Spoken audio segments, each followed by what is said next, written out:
Talvez tu esteja atravessando uma situação difícil, como estava passando o povo de Israel, segundo a Bíblia nos conta no livro de Êxodo, a qual havia um grande mar à sua frente e atrás dele um grande exército, carros e cavalos de Faraó que perseguiam o povo para os matar. E hoje nós estamos no 13º dia do propósito Orai sem cessar. Eu te convido a ficar comigo até o final assistindo essa mensagem, porque Deus vai falar contigo através dessa palavra. Eu te convido também a iniciar esse propósito. Se tu não começou ainda, inicie a partir de hoje, porque o Senhor quer te dar vitória através da tua atitude, através da tua fé. O Senhor quer te dar vitória, Ele vai te conceder vitória.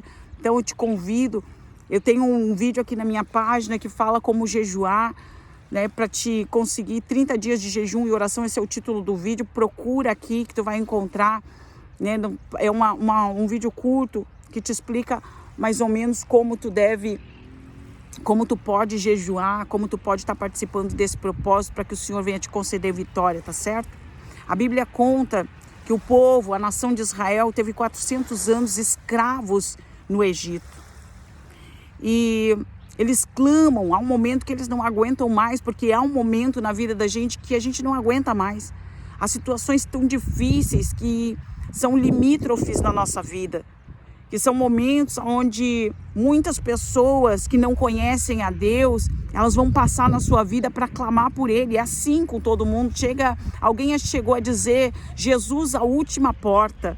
Eu ouvi essa frase, não me recordo aonde, mas alguém chegou a dizer essa frase, que Jesus é a última porta de socorro, porque muitas vezes nós batemos em todas as portas procurando socorro, mas Jesus é a última porta que nós recorremos. E muitas vezes nós estamos passando por situações tranquilas e nós não nos importamos em buscar socorro, buscar recurso de Deus. Mas quando a situação chega no estado mais difícil, quando nós somos acometidos por enfermidades terríveis, por doenças terríveis, chega ao estado terminal talvez, quando chegam situações financeiras, de crises financeiras, ou talvez outras situações que venham nos acometer nessa vida, porque a Bíblia diz, no mundo tereis aflições, mas tenha bom ânimo, porque eu venci o mundo. Jesus disse isso.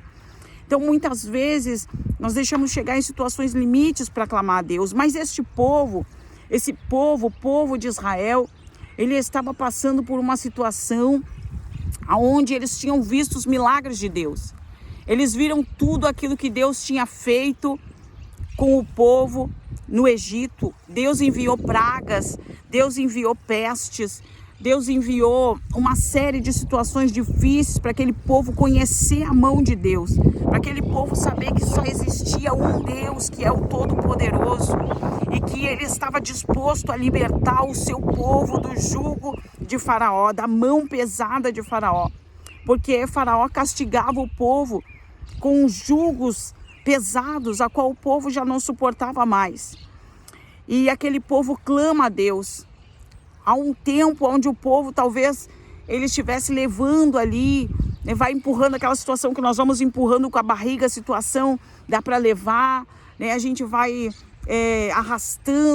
vai se arrastando com correntes, né, muitas vezes, e parece que ainda a gente consegue caminhar. Enquanto a gente consegue caminhar, a gente vai indo e a gente se esquece de clamar a Deus.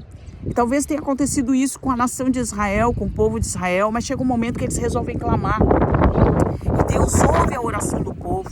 E Deus, Ele convoca Moisés, Ele chama Moisés, porque Ele já estava preparando Moisés para esse momento. Porque Deus sabe aquilo que vai acontecer lá na frente. Deus nos dá o livre-arbítrio. Deus, Ele conhece todas as coisas. E Ele espera até o momento em que nós vamos clamar, em que nós vamos pedir a ajuda dEle, para Ele intervir na nossa história, para Ele intervir na nossa vida. E Deus vai fazer isso neste povo. Ele ouve o clamor do povo e Ele envia socorro para essa nação. E agora, depois de muitos eventos que aconteceram na terra do Egito, e o povo conhece a mão de Deus, a mão poderosa do Senhor, O povo é liberto por Faraó e Faraó se arrepende e vai atrás do povo. E eles estão ali à beira do Mar Vermelho, não sabe para onde ir, porque atrás vem Faraó e os seus exércitos e na frente está o mar. Então o povo começa a murmurar e ele diz: Moisés, tu nos trouxe aqui para nos matar nesse deserto, tu nos trouxe aqui para nos matar pela mão de Faraó. E Moisés, ele vai clamar a Deus, porque aquele que conhece o Senhor no momento da dificuldade, ele não vai murmurar. Às vezes as nossas fraquezas até nos fazem reclamar, questionar, como Jó questionou. Jó questionou ao Senhor. E muitas vezes na nossa humanidade, a gente acaba até mesmo murmurando. Mas a gente precisa reconhecer e se arrepender das nossas murmurações e lembrar das coisas que o Senhor fez na nossa vida. Porque nós somos fracos mesmo. Aquele que diz que nunca murmurou, ele muitas vezes não está falando a verdade. Não estou falando aqui sobre todas as pessoas, estou chamando todos de mentiroso, mas a Bíblia diz que aquele que diz que não peca, ele é mentiroso. Né? Muitas vezes nós reclamamos, das situações, às vezes nos falta fé, nós perdemos a fé. E o que acontece ali com Moisés é que ele vai clamar, porque Moisés já conhece o Senhor e ele fala com Deus, e Deus diz para Moisés: Moisés, por que clamas a mim? Diga ao povo que marche. Diz o povo que eles precisam caminhar. Era um tempo em que o povo, ele precisava seguir em frente para ver os milagres de Deus. Muitas vezes, algumas pessoas também vão dizer que a gente vai entrar com o pé e Deus vai entrar com o chão. Essa é a vida de quem caminha com Deus, de quem vive o sobrenatural, de quem busca conhecer a presença do Senhor, a presença de Deus. Uma coisa é viver pelaquilo que nós vemos, é diferente. É porque viver pelo sobrenatural nos traz esperança. Quando nós vemos a mão do Senhor agir em causas impossíveis, o nosso coração se enche de fé para depositar no reino aquilo que a Bíblia diz, que nós devemos depositar os tesouros no céu e não na terra. E quando nós passamos a andar por fé e não por vista, quando nós cremos que o Senhor, ele está conosco para fazer o impossível, a gente tem o coração, nós temos o coração fortalecido para enfrentar situações difíceis nessa terra, para enfrentar as aflições desse mundo e para ter a certeza, e eu costumo dizer essa frase, que o Filho de Deus, aquele que caminha com Deus, ele tem vitória até na morte, porque a Bíblia diz que vai chegar um tempo em que aqueles que matarem um filho do Senhor, eles vão estar fazendo um favor a Deus. Estão só aproximando mais rápido a este filho a presença do Pai. Né? Jesus chega a dizer isso. Então eu costumo dizer que aquele que caminha com Deus, ele tem vitória até na morte. É isso que a Bíblia Sagrada diz. Aquele que vencer, darei a coroa da vida. Só que a vitória do céu é diferente da vitória da terra. Aqui na terra nós precisamos, a vitória do céu para nós é perder para ganhar.